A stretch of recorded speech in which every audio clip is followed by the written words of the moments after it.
El tintinear de los vasos facetados en los pesados soportes metálicos para vasos es la banda sonora principal de los ferrocarriles soviéticos. Millones de pasajeros creían firmemente que no existía un té más delicioso que el del vagón. Pensaban que todo se debía a la romántica atmósfera del viaje, al rítmico golpeteo de las ruedas y al agua hirviendo especial del titán del vagón. Pero el té era solo una excusa. Los verdaderos secretos se escondían detrás de la puerta cerrada del compartimiento de servicio. Una mujer común, con su ajustada chaqueta de uniforme, entendía el verdadero funcionamiento del país mejor que cualquier funcionario del partido en Moscú. Esas encargadas del vagón manejaban todo un estado cerrado sobre ruedas, con sus propias leyes, una economía informal y duras formas de sobrevivir dentro de un sistema donde pagaban una miseria, pero exigían un servicio perfecto. Hola a todos, están en el canal History Show, en la sección Cómo vivían. Soy Semyon, y hoy nos adentramos en uno de los principales símbolos de la era soviética, directamente en el vagón dormitorio de plazas abiertas de un tren soviético.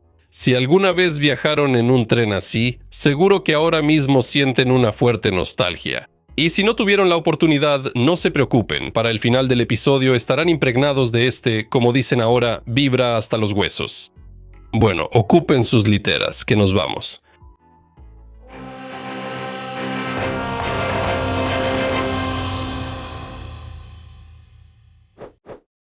El ferrocarril era como el sistema circulatorio de la URSS. Para empezar, vamos a apreciar la magnitud de los propios ferrocarriles en tiempos de la URSS. El ferrocarril era realmente el sistema circulatorio de un enorme país que se extendía a lo largo de 11 usos horarios y 9.000 kilómetros desde las fronteras occidentales hasta el océano. Y en realidad, no había alternativas para el ciudadano común. El avión era más bien una opción elitista para la nomenclatura del partido y para los pocos que viajaban por trabajo. Tener un auto propio era un sueño de muchos años en una fila interminable para conseguir un Zhiguli, y los autobuses interurbanos solo servían, si acaso, para ir al centro del distrito vecino. Solo quedaba el golpeteo de las ruedas. En promedio, en los años 60 a cada ciudadano soviético le correspondían entre 5 y 6 viajes de larga distancia al año. La gente viajaba por trabajo, llevaba a los niños con sus familiares al sur, iba y venía a la capital por salchichas y productos escasos. Los cimientos de esta gigantesca maquinaria logística se sentaron ya durante la construcción de esta red de transporte.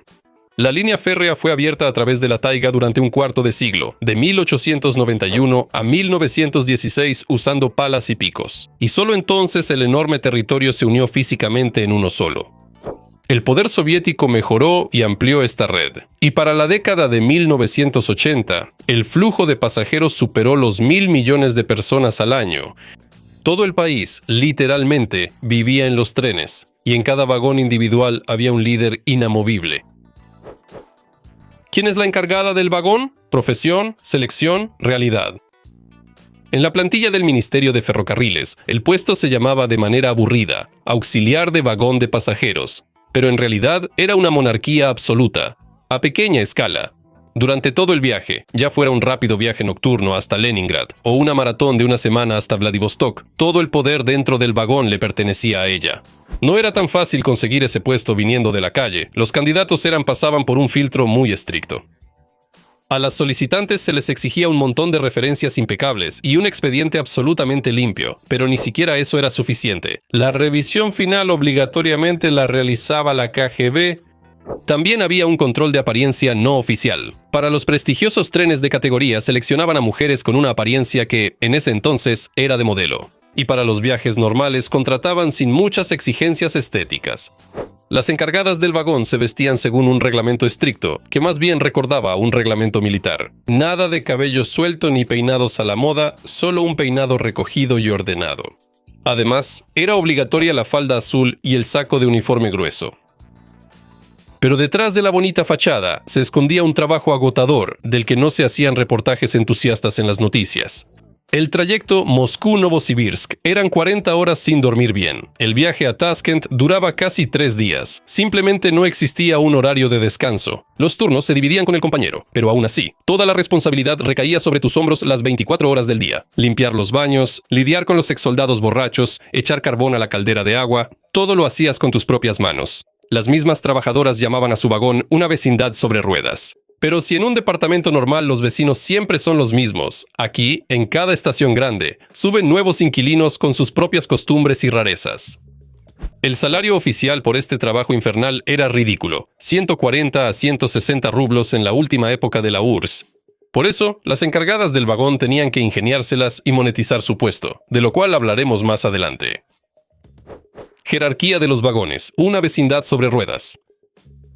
El tren en la URSS se puede imaginar como un modelo ideal de sociedad con una estratificación extremadamente rígida. Miren, en la parte más baja de esta cadena alimenticia está el vagón general. En el papel, ahí figuraban 81 asientos, pero en la realidad, la taquilla imprimía sin control boletos sin asiento asignado con el sello de general. Comprabas ese pedazo de papel y obtenías el derecho legal de viajar en cualquier postura posible. Podías colgarte de la barra, podías dormirte sobre la maleta de alguien más, o podías pasar toda la noche abrazando el bote de basura en el vestíbulo. Nadie te decía nada. Ese tren costaba casi nada, así que adentro se llenaba de la gente más variada posible. Estudiantes con guitarras mezclados con reclutas confundidos, hombres rudos con bolsas de red que tintineaban, abuelitas con enormes bultos. Así pasaba que en los 8 o 10 asientos asignados fácilmente se apretujaban hasta 120 personas. El baño seguía siendo solo uno. Bueno, saquen ustedes mismos la cuenta. Un nivel arriba estaba el vagón abierto de literas, compartimientos abiertos con 6 literas, sin puertas ni espacio personal. Pero al menos tienes un lugar asignado para dormir y para los estándares soviéticos, eso ya es una comodidad bastante decente. Luego está el compartimiento, eso ya es la clase media local. Un espacio cerrado para 4 personas, donde podías contar chistes políticos tranquilamente. Y en la cima de la élite brillaba el vagón de lujo, también conocido como SV. Habitaciones para 2 personas, sábanas crujientes y un público serio. El precio era exactamente el doble que el del compartimiento. Un trabajador común ni siquiera miraba hacia allá. Y toda esta caravana errante era difícil de controlar para la encargada del vagón. Donde más la molestaban era en el vagón común. El llamado señorita funcionaba como el botón de llamada de servicio. Los pasajeros la presionaban sin parar. ¡Hay corriente! ¡Ciérralo! ¡Ábrelo! ¿Cuándo llegamos ya? Las trabajadoras confesaban que a veces tenían muchas ganas de colgarse un letrero en el pecho. La señorita se acabó, solo queda una señora furiosa de uniforme. Pero el reglamento lo prohibía, y la disciplina en ese bullicioso caos se mantenía gracias a la voz atronadora de la encargada del vagón, capaz de superar el ruido de las ruedas. Y de hecho en el miedo primitivo ante esa misma voz. El sistema de normas, la escasez y el plan del té. Ahora hablemos de dinero. La economía soviética adoraba cumplir con el plan, y el ferrocarril no fue la excepción. Antes del viaje, a las encargadas del vagón se les daba una cuota fija de productos. Se asignaban gramos de té suelto, cubos de azúcar y paquetes de galletas Jubilee Noye, esas mismas galletas duras con las que, si uno quería, podía clavar clavos. Para todos estos víveres se establecía un plan de ventas. Si no vendías la cantidad necesaria, adiós a tu bono. Y el bono en ese entonces no era un simple diploma, sino dinero real para comprar botas de invierno. Por eso, el marketing en los vagones era sumamente agresivo. La mujer con la charola caminaba con confianza por el pasillo, acompañada por el característico tintinear de los portavasos. 2 kopecks por agua caliente con té, 4 kopecks si querías la opción con 2 terrones de azúcar. Siempre daban azúcar en terrones. Porque el azúcar suelto desaparecía en los bolsillos desde el almacén, mientras que los terrones al menos se podían controlar de alguna manera. Pero aquí surgía el principal problema. El té se entregaba justo para la cantidad planeada de vasos, sin el menor margen para imprevistos. Y la escasez total seguía vigente. Podía llegar menos té al almacén, y podía haber más gente en el vagón. Al final, la bebida quedaba pálida y aguada. Los pasajeros se negaban a comprar agua caliente turbia. También podían escribir una queja en el libro de reclamaciones, y eso garantizaba serios problemas con la dirección. Por eso había que ingeniárselas sobre la marcha. Y las encargadas del vagón advierten, pensaban en un esquema genial. El secreto está en el vaso, bicarbonato y la química del té soviético. Los pasajeros creían firmemente que el vagón y el té tenían un sabor mágico. Buscaban la razón en el romanticismo del viaje, en el humo de carbón del calentador de agua del vagón, en el paisaje cambiante tras la ventana. Muchos todavía suspiran diciendo que antes todo se hacía con dedicación y que ahora la receta se ha perdido. Pero en realidad, todo el secreto estaba en otra cosa. En la tetera se echaba una pizca de bicarbonato de sodio común de ese mismo paquete amarillo y rojo tan reconocible. Todo el truco se basaba en el simple programa escolar. Echas una rodaja de limón en la taza, el ácido reacciona con los taninos y la bebida se aclara. El bicarbonato, en cambio, es una base y produce el efecto totalmente opuesto. El líquido se oscurece al instante. Visualmente, en el vaso parece que hay una infusión muy fuerte, aunque en realidad solo le echaron una dosis microscópica de té. Este truco tenía 4 razones prácticas. La primera era simplemente ahorrar. Las hojas de té que se guardaban se usaban para la siguiente ronda de infusión. La diferencia entre la caja y el gasto real iba directo al bolsillo. Nadie se quejaba, porque el color seguía siendo el correcto. La segunda razón era suavizar el agua. En las estaciones, a menudo llenaban el tanque con agua que tenía un contenido altísimo de calcio y magnesio. El bicarbonato eliminaba la dureza. El sabor realmente se volvía más suave y agradable. De ahí viene la leyenda sobre el té especial en el tren. La tercera ventaja solo la apreciaban las propias trabajadoras. Los vasos, después de esa mezcla, se limpiaban al instante. Nada de esos anillos marrones incrustados en el vidrio. Y el cuarto beneficio funcionaba como una ayuda médica oculta. La dieta de viaje de una persona soviética normalmente consistía en huevos duros, pollo graso envuelto en papel aluminio y tocino. Los estómagos se rebelaban, y una ligera solución de soda funcionaba como el antiácido perfecto. Resulta que la encargada del vagón también actuaba como la enfermera del vagón. Echaban el polvo a ojo, pero ese ojo estaba entrenado por años de experiencia. Si te pasas aunque sea por 1 gramo, sale un sabor químico a jabón. Nadie imprimía instrucciones. La técnica se transmitía en susurros. De los veteranos a los nuevos. Y el método ni siquiera fue inventado en la URSS. En el Himalaya han estado bebiendo bebidas similares durante siglos, y en Tayikistán existe el tradicional té shirchoy con leche, sal y bicarbonato. Pero el pasajero soviético no pensaba en Asia, simplemente disfrutaba del servicio. Ingresos extra. El salario oficial, como ya mencioné, en el ferrocarril causaba más compasión que envidia. Por eso, en los trenes funcionaba una lista de precios no oficial y secreta.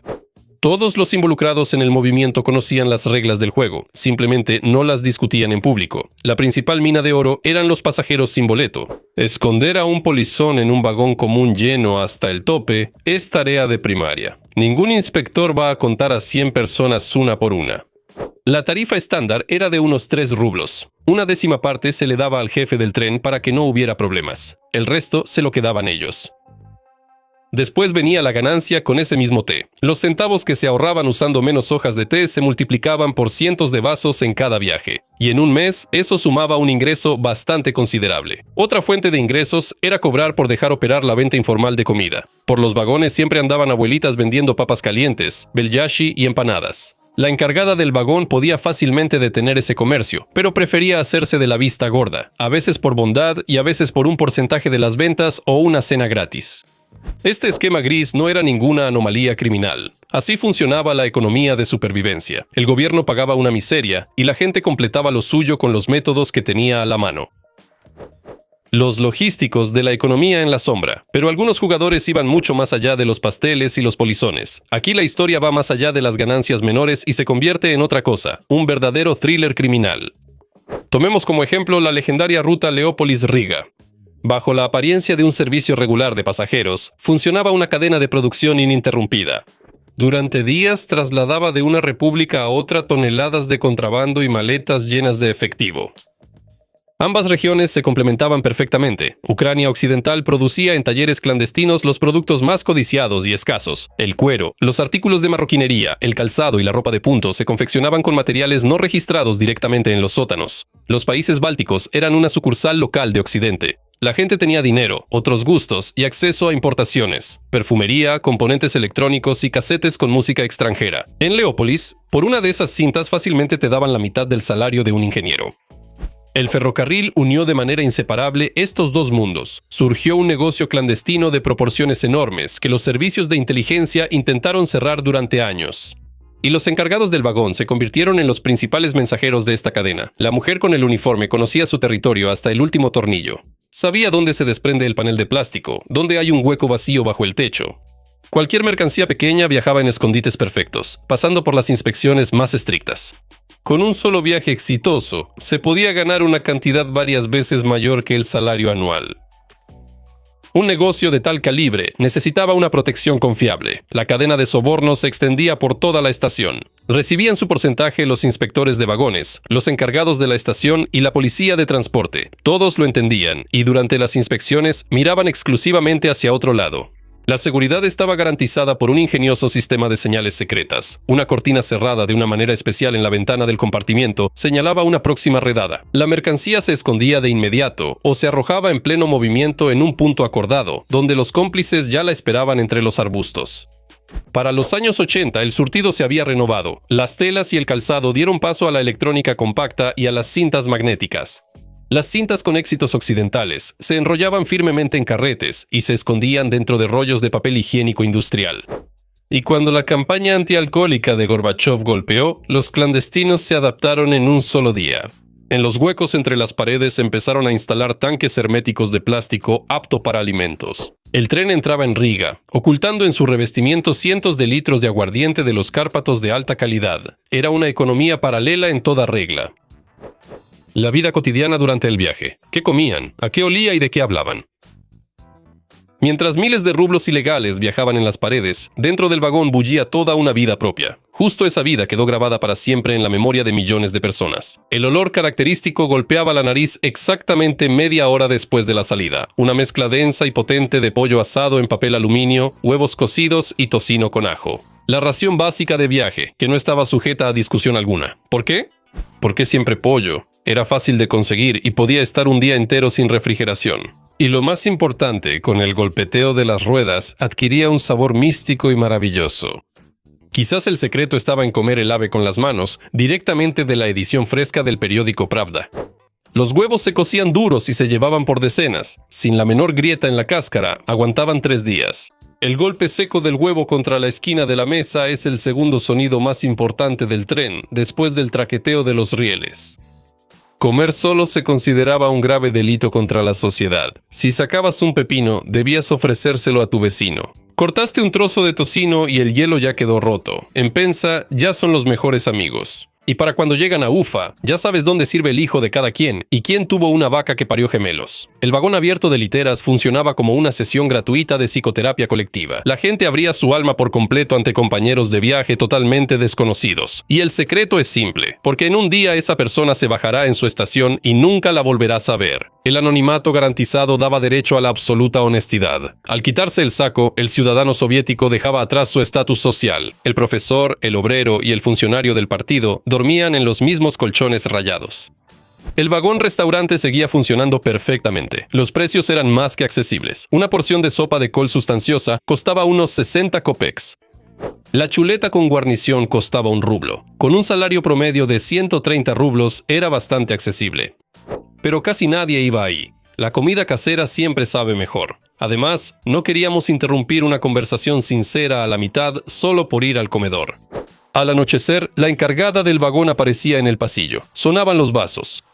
La cucharita golpeaba rítmicamente el vaso. Ese acogedor tintineo metálico funcionaba mejor que cualquier somnífero.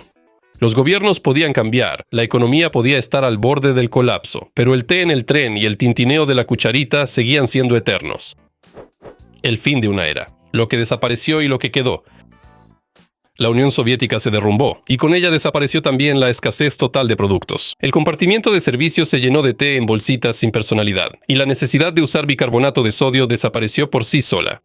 La bolsita de té siempre se preparaba igual, de manera estable y sin trucos químicos. La legendaria ruta Leópolis-Riga fue cortada por las nuevas fronteras estatales. Los imperios en la sombra generaban cantidades locas de dinero y luego se desmoronaban en polvo. Los encargados del vagón no desaparecieron, pero la profesión cambió fundamentalmente. Ahora hay escáneres por todas partes, boletos electrónicos y bases de datos digitales. Esconder contrabando en los compartimientos del techo ya no tiene sentido, porque la escasez misma ha desaparecido.